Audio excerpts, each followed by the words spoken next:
Good evening, everyone. My name is Joe Barrios. I serve as the president and chair of the DC Latino Caucus. It is very much my pleasure to host you this evening for a discussion with DC At-Large Councilmember Elissa Silverman on the topic of redistricting. Councilmember Silverman serves as the chair of the DC Council Subcommittee on Redistricting. We are providing translation service in Spanish this evening. So if you would like to listen to our meeting with a council member in Spanish, please select the option for the Spanish channel on the bottom right of your screen. Buenas noches. Me llamo José Barrios y soy el presidente del Caucus Latino del Distrito de Columbia. Es un gran placer para mí ser el presentador esta noche para una discusión con la concejal general de Washington, D.C., Elissa Silverman, sobre el tema de la redistribución de zonas. La concejal sirve como presidenta del subcomité de redistribución de zonas. Esta noche ofrecemos traducción en español. Si desea escuchar nuestra reunión con la concejal en español, seleccione la opción para el canal en español en la parte de abajo y derecha de su pantalla. This meeting is being recorded and also live streamed on YouTube. If you would like to view it later or have a friend who missed this evening, please send them to YouTube. That's where they can find this, this presentation. We will also be forwarding it through our social media channels and on our website.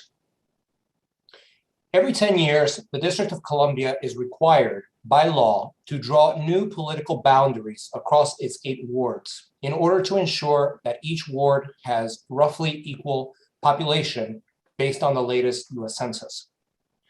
This periodic rebalancing is necessary to ensure that our DC government has fair and equitable representation across the entire city as parts of the city grow or shrink over the course of time. If we do not rebalance, larger wards with greater population gains would dilute the political power of each resident in those wards when compared to smaller wards with fewer residents.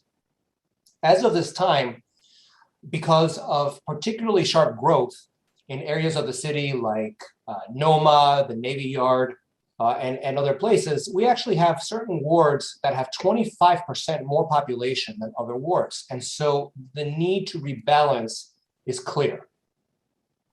As part of this process, it is also important to ensure that groups, including our Latino community, isn't divided for political gain of one group over another, which is why this topic is so important for the DC Latino Caucus. The chairman of the council, Chairman Mendelson, has appointed a subcommittee on redistricting consisting of at-large council members, Councilmember Silverman as chair, as well as Anita Bonds and Christina Henderson. This meeting is an opportunity to hear from the chair of the subcommittee about how the process is unfolding, explore opportunities for input from DC residents, and share any concerns with the chair.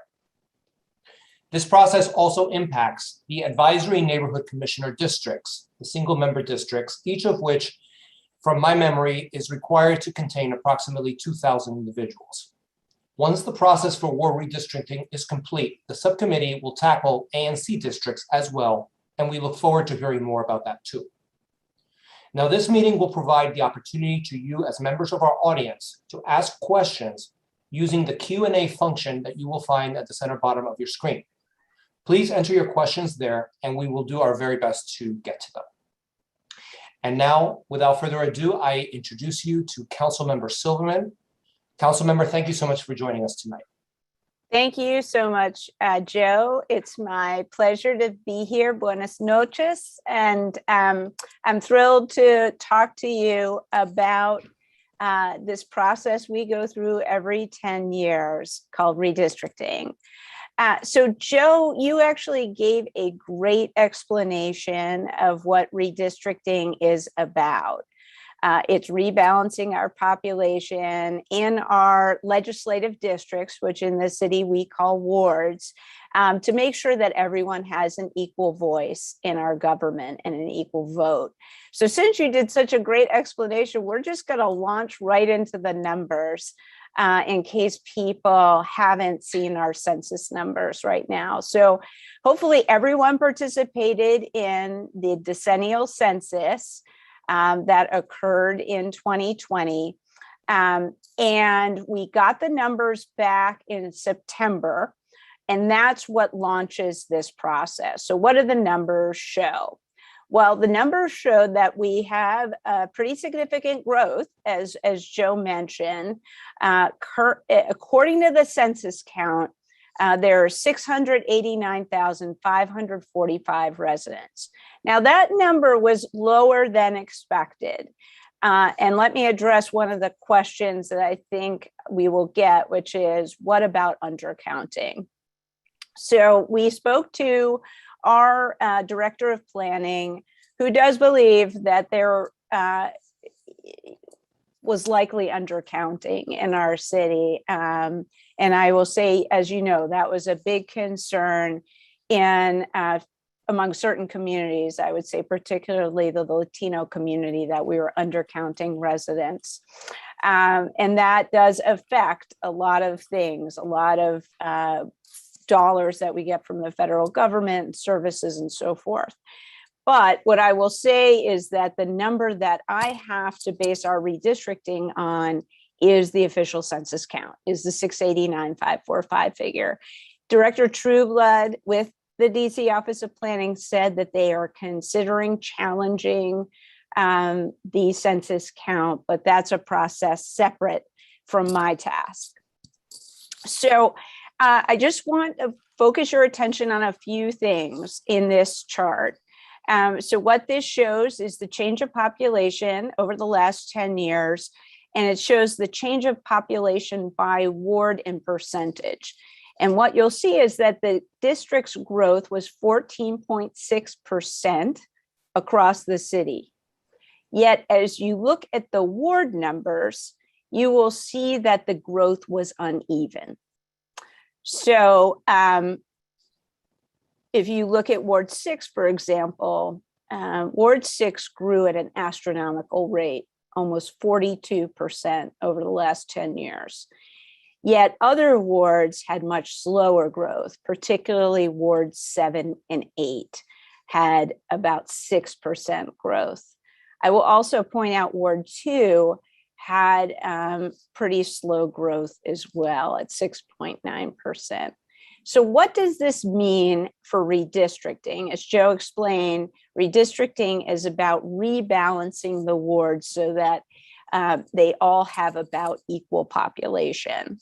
So Sam, let's go to the next slide. So redistricting is based actually on a constitutional principle in the 14th Amendment, known as one person, one vote. And I actually thought you explained it well, Joe, in that we don't want wards to be obscenely large or obscenely small, because then that means that the voters who are in those wards will have different voices and different access to their legislators. So we have determined by both federal and local law that there's an acceptable range for a ward to be in. It's the average. And in the district, we give a 5% what's called plus or minus range. So what does that mean? That means that we strive to hit an average target population. And if you look in the note that is in the table here, that average population is 86,193 residents. Didn't have my cheat sheet with me. Excuse me for a second. So that we get to that number just by taking the 689,545 and dividing by the 8 wards. So our target population per ward is 86,193. But as I said, there's a 5% cushion either way.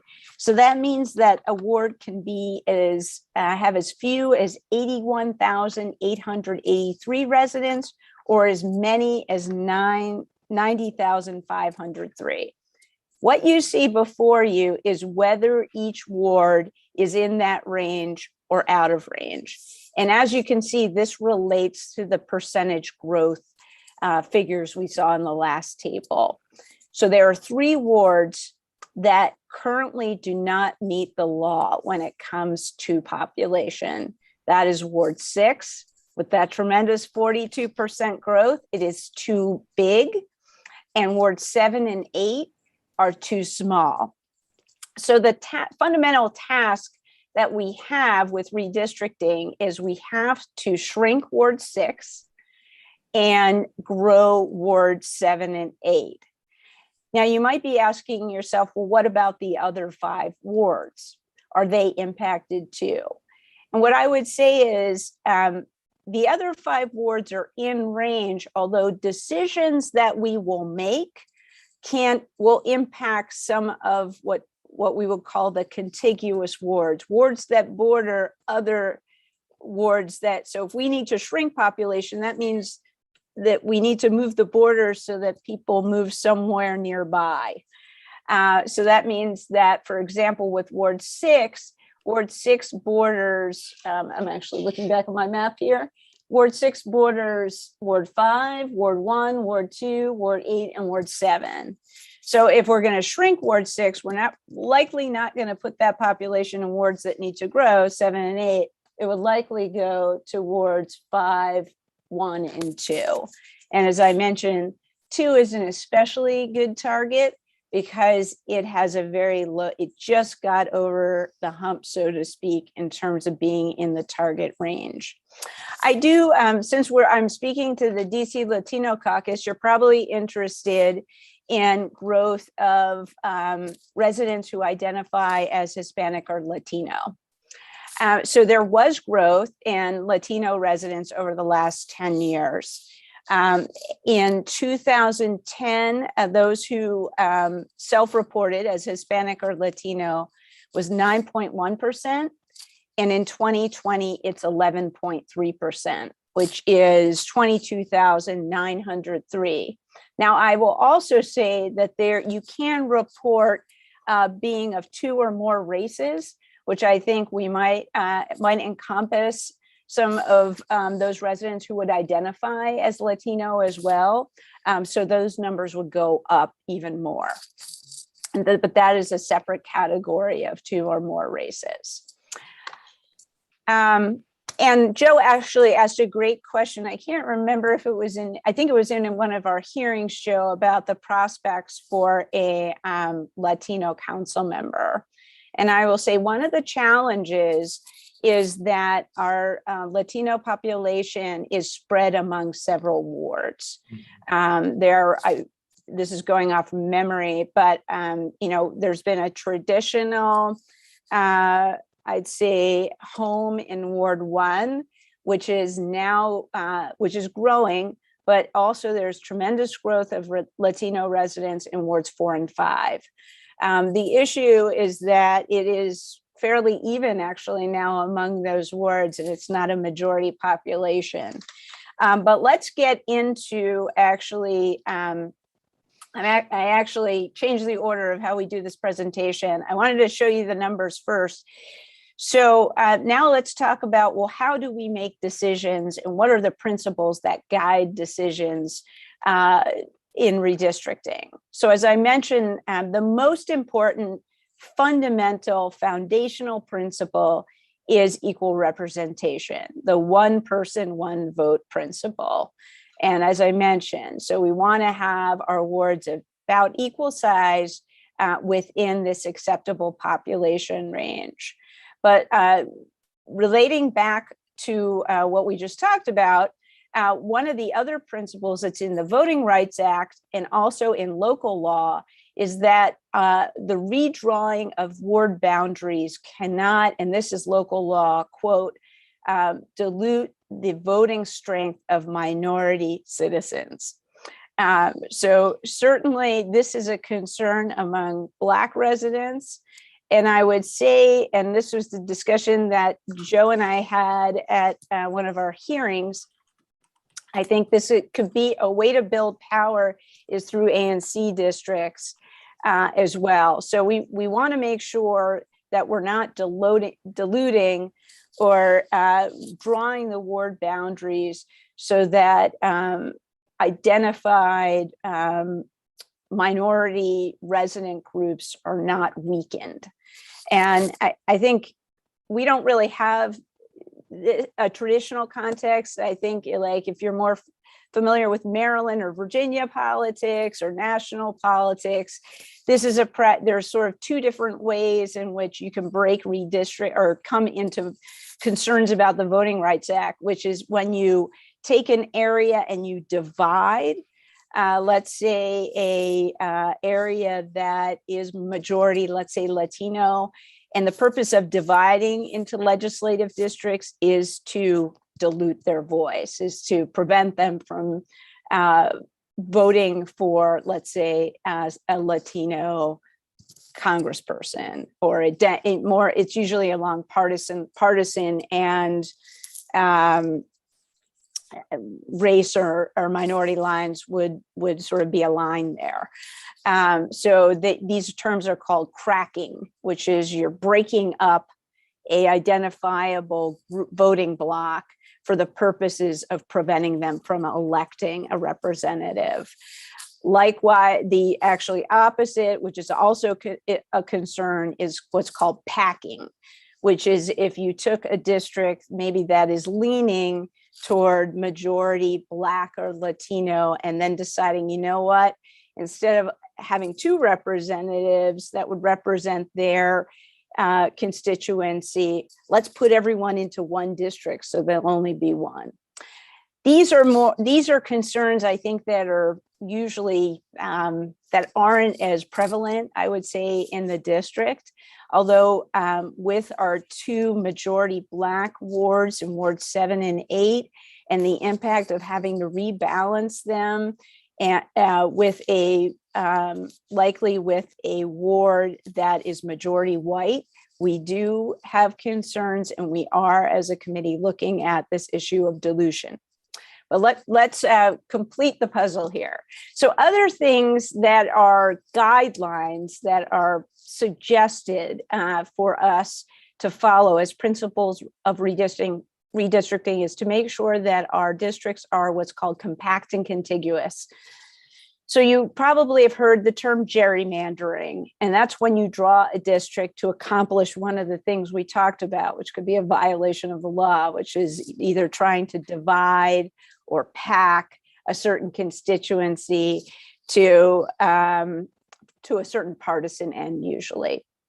So you have these crazy looking districts. They look like barbells, or they're sort of islands, and they look really strange. We don't want that. We want districts that look sensible, that are knit together well. Another principle we try to adhere to is what's called keeping communities of interest together. So this is I think in the district, we mostly think of this as neighborhoods, that we don't want to split neighborhoods among wards. So we don't want to have Adams Morgan in 2 wards, or Petworth in 2 wards, or Cleveland Park. We want to keep them in one legislative district because generally as neighbors, they have the same interests that they would bring to their ward member. And so we want to keep them together.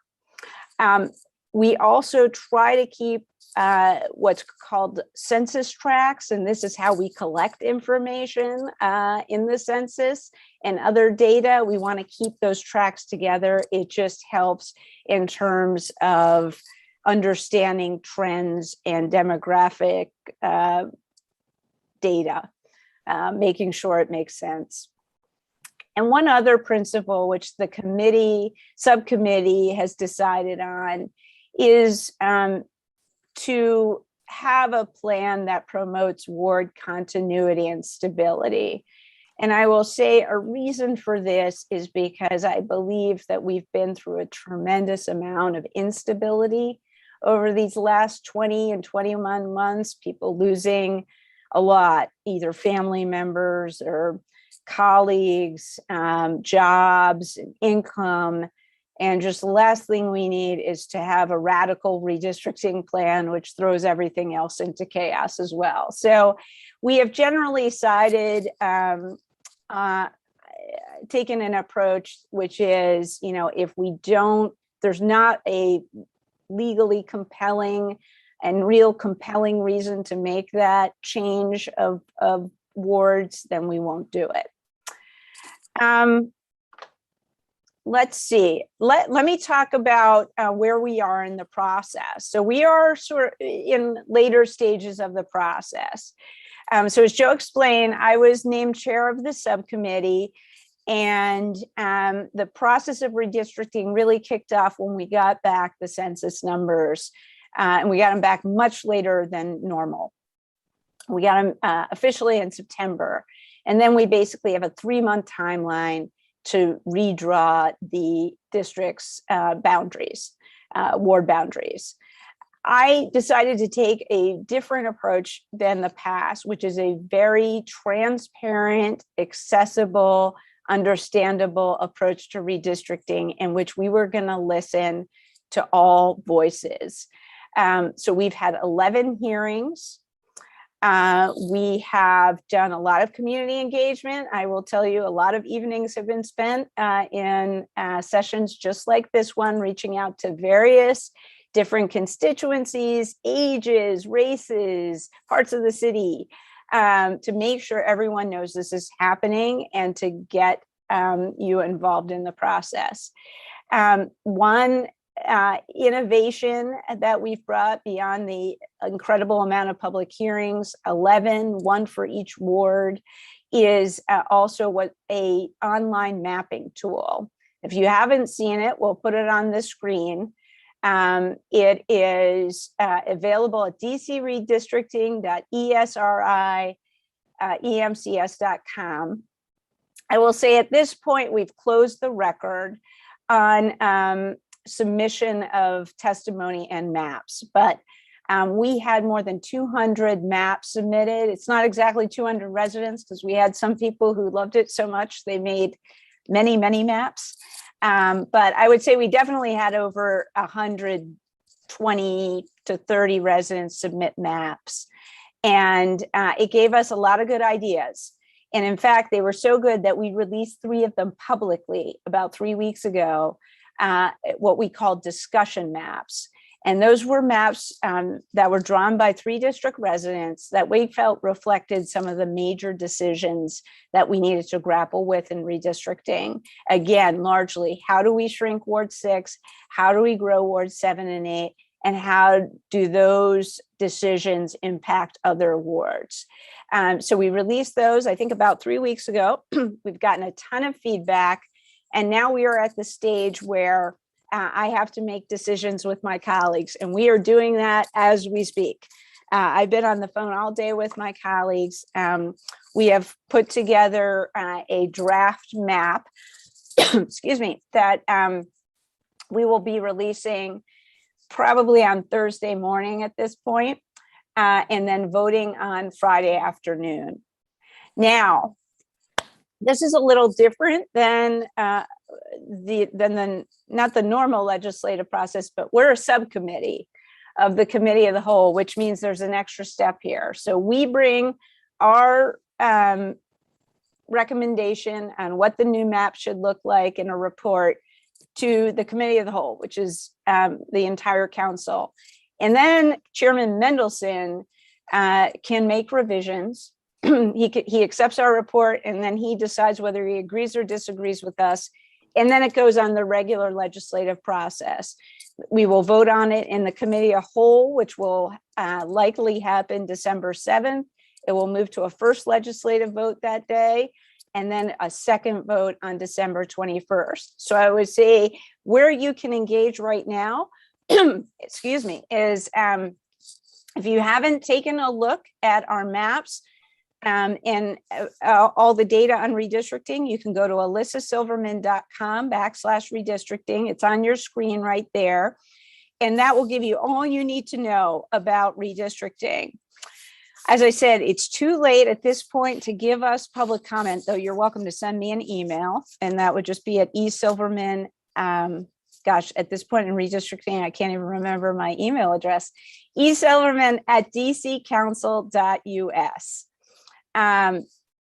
So that's the best way to register your opinion with us at this point. I do read my emails and I do respond. Sometimes apparently there's a letter writing campaign about questions that I had for some folks who want to do a formal response to my questions.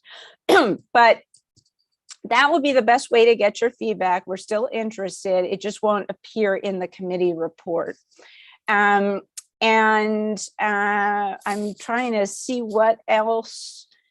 I've sort of fast-tracked this presentation a little bit.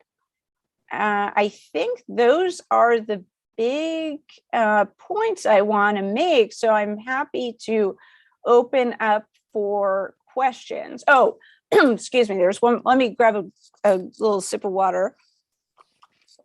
So this is a two-part process, and I think Joe mentioned this at the beginning. First, we redraw the wards, then we redraw the ANC districts. So I think some of you might be interested in the ANC redrawing. That will kick off beginning of next year with each ward member appointing a ANC redrawing task force. So if this is of interest to you, get in touch with your ANC, your ward council member. You can also let me know, because at-large members are able to appoint one person to every ward task force.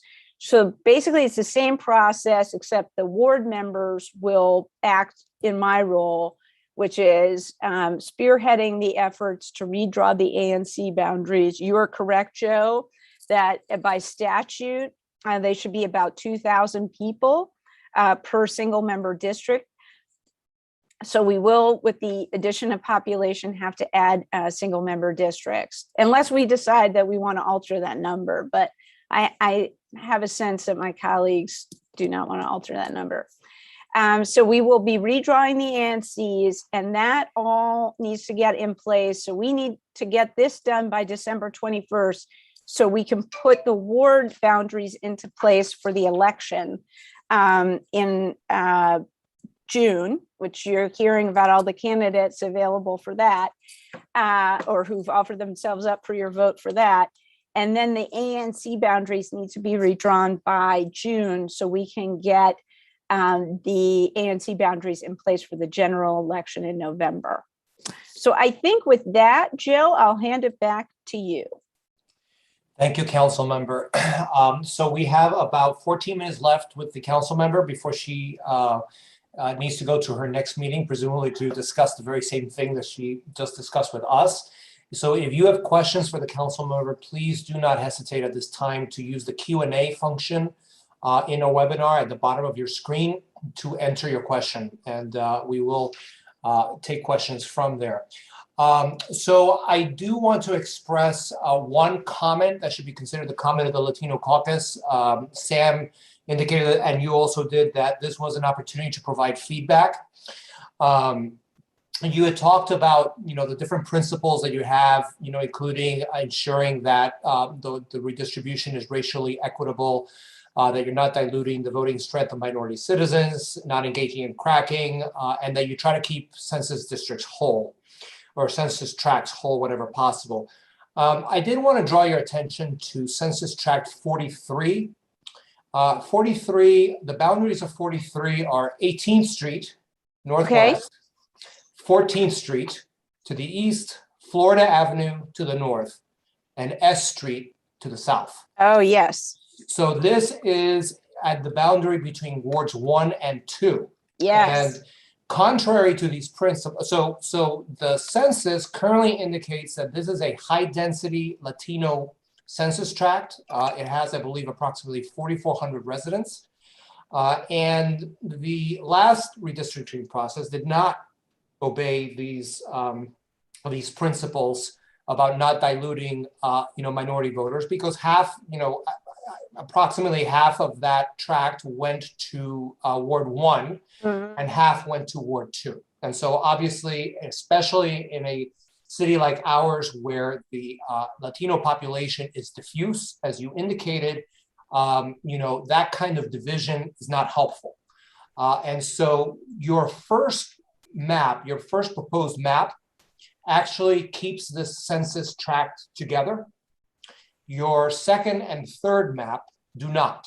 Mhm. And so I would like to strongly urge you and the other council members that are looking at this to follow the recommendations of map 1 when it comes to Census Tract 43. So we're looking at Census Tract 43. I'm actually looking at I'm on our mapping tool right now, Joe. So this is the census tract that is between 14th and 16th Street. That's I thought it was 18th, but it may be 16th. 43 looks like so there are two of them. There's one between 14th and 16th and one between 16th and 18th. Okay.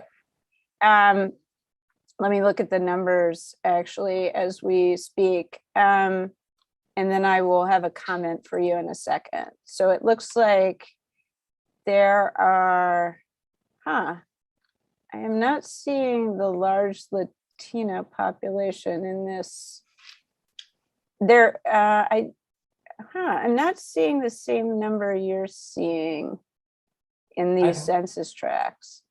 I looked at the the different density of Latino count Okay. in the different tracts, and that one came back, I thought, with relatively high density of 4,400 residents.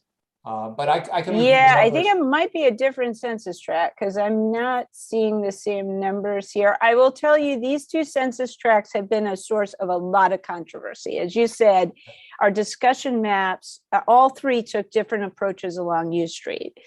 And overwhelmingly, we have gotten feedback to keep the line the same. Now, it could be because those who want, people who are for change generally don't come forward, and people who are against it are very loud, but they've been loud. And it actually would surprise me that these census tracts would have such a large Latino population, because that's definitely that is not who's shown up, I will say, to testify to us about that.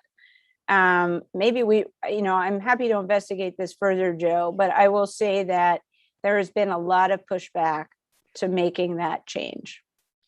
Okay. We'll be happy to review those numbers. I did there's a view of the census numbers that allow you to see different densities of Latino populations across the census tracts, and this one flagged, at least based on the filters that I use, as particularly dense. Okay. And again, the northern boundary being Florida, and the S Street Northwest being on the south. So, but we can review. I can review those numbers further with Sam. Oh, is it the? I'm just looking here. Is it the census tract? Well, let's talk about it further. Yeah. Okay, that's fine. Now, question with regards to, and again, I encourage folks to please post questions to the Q&A. So you mentioned reaching out to the different council members to try to get on their advisory committees. Would that be more significant for the ANC races at this point? So the advisory committee is to redraw the ANC boundaries. And I will say so each ward council member appoints a task force to spearhead this work. And different council members have different approaches. So some council members, for example, I know the Ward 6 council member does not want to have current ANC members sit on the task force. But if we're talking about where a concentration of our Latino residents live, I think Councilmember Nadeau in Ward 1 might share that approach. I can't quite remember. And then Councilmember Lewis George and Councilmember McDuffie in Ward 5 and 4 and 5 would head up their task forces. So what I would suggest is emailing those council members and perhaps their chiefs of staff saying that you are interested in serving on the task force. Okay. All right. Okay, a couple of questions from our audience members. Are there any plans for parts of Ward 5 to be made part of Ward 4? So that was proposed in our discussion maps. And again, we got, this is on the northern boundary in Lamond Riggs, if anyone lives in that area. And I will say overwhelmingly, I met with the Lamond Riggs Community Association. I think we had 100 people on the Zoom. Overwhelmingly, they wanted to stay in Ward 5. So we are likely to adhere to those wishes. I will say Ward 4 and 5, both are in range. So we have gotten, I would say, requests from some residents, like one of the changes that is reflected in one of the discussion maps that's being contemplated is there is a major development that's going to happen at the old soldiers home, which is sort of, if you're at going up North Capitol Street, it is, if you're going northbound, it's on your left, sort of in the Petworth neighborhood, Parkview, Petworth neighborhood. We've gotten requests actually from the Ward 1 residents who are on the western side of that project that they would like it included in Ward 1 because they'll be impacted. Currently, it's in Ward 5. That was in one of our discussion maps, and we did get a bunch of Ward 1 residents say they would really appreciate that, and the Ward 1 member supports it. I will say the Ward 5 member is less supportive. So that's going to be a judgment call by our subcommittee. I will say, I think otherwise Ward 4 is within range. And Ward 5, I think there was discussion because there's a sort of on the southern boundary of Ward 5 there, in the Bloomingdale neighborhood, if anyone lives there. I think because you're near other wards, you're contiguous to other wards, there's always a concern that you might be shifting boundaries. I will say that wasn't reflected in our discussion maps, and we've had very little discussion about it. So I'd say the chances are very low. Okay. Another question from audience. Do you foresee that the redistricting process will make any substantial impact on council member or ANC races, and if so, how? I would say in terms of council members, so in other states, sometimes some partisan tricks is to redistrict a congressperson out of their district. I will say here, at least for the ward members, I think any plan would keep the ward members within their ward.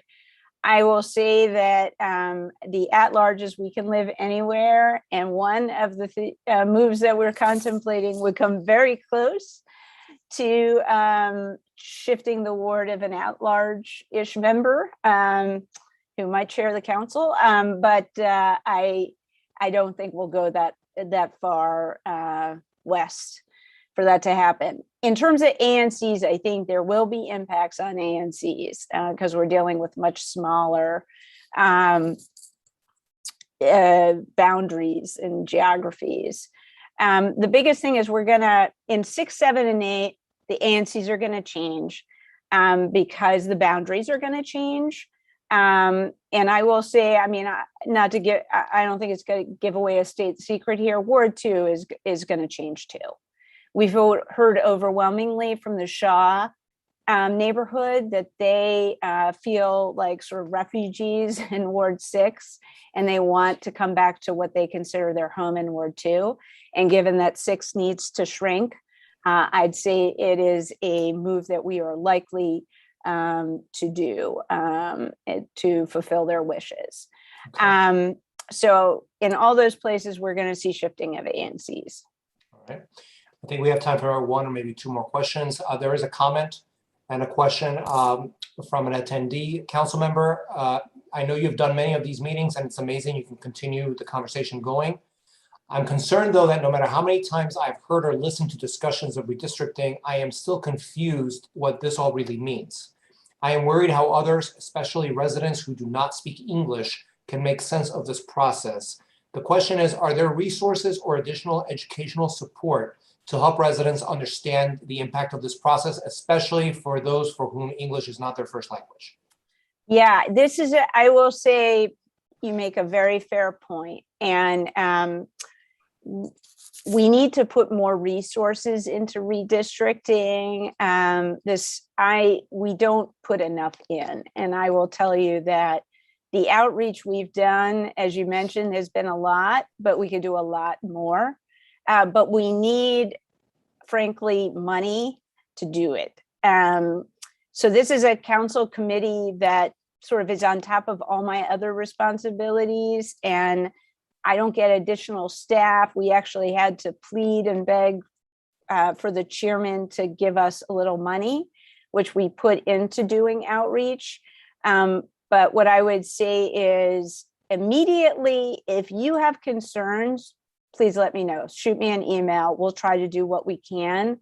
Maybe it's working with somebody to put into Spanish language media some stories about redistricting. I will tell you, like, where we got $10,000 from the chairman, and I put it into partially into community newspapers, because I know that a lot of people read the Washington Informer. We probably should have put an ad into El Tiempo Latino to do that. We had limited resources. We put it into, I think, 4 community newspapers. But why don't you reach out to me and we'll see what we can do. But I would say 10 years from now, we should be doing a lot more. We put flyers out, but we should do Spanish language flyers. We've concentrated in neighborhoods that were likely to targets of redistricting. I will say 10 years from now, wards 1, 4, and 5, where there are major development projects. This past 10 years, the projects were in Ward 6, but with McMillan Reservoir, Howard University project, the Old Soldiers Home, as we talked about, and Walter Reed in Ward 4, we're going to see big explosion of growth in those wards, and likely going to have to shift some boundaries next time. And that's where the Latino population is, as well as our Ethiopian residents as well. We need materials in Spanish, Amharic, but we need the resources to do that. Absolutely. Councilmember, we are at time and we want to be respectful of your time. I just want to wrap up by just thanking you for being willing to reach out to the Latino Caucus and express some of these concerns. We do remain keenly interested in making sure that we have Latino representation, especially in wards 1, 4, and 5 on the redistricting committees. Anything you can do to push for that on your end, very much appreciated. We will certainly be pushing council members on our end to do that. And we continue to work together on making sure that Latino equitable interests are well represented through this process. Thank you so much. Thank you, Joe. I do have to go actually to support some of our small local businesses. I'm actually not going to talk about redistricting. I'm going to talk to Think Local First. But I just want to thank you and the Latino Caucus. You guys have, I think, really grown and become a force. And that's what we want. So if you have concerns about redistricting, feel free to reach out. There's still time. As I said, like, the subcommittee is going to make decisions, but then we're going to have 2 weeks before it moves to the committee of the whole, and there's still time to weigh in. So thanks a lot so much. Thank you so much, Councilmember. Take care, everyone.